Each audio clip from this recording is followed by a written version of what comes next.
Maryang kabai iten nacisya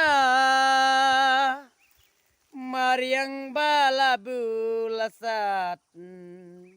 da ulang syua Maryang ba itena balabu ublei haka kidon kiding kisi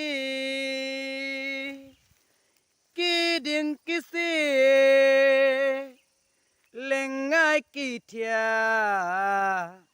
da kajing i kitem kiwa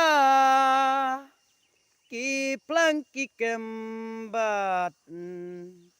kia kemenda kajing ngeu tena asya nosya mangi ubriu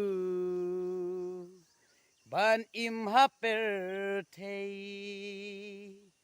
ngas ngeu jinja ngas ngeu leng a namaryanga om don jaka habang apa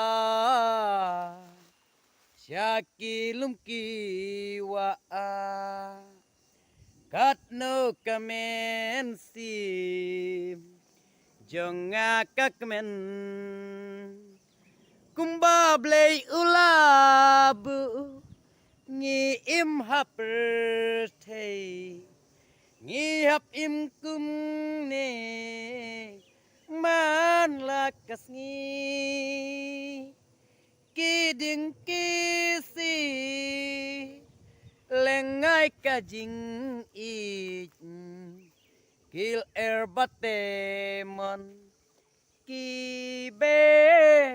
ki kensan kat bamon kublai sibon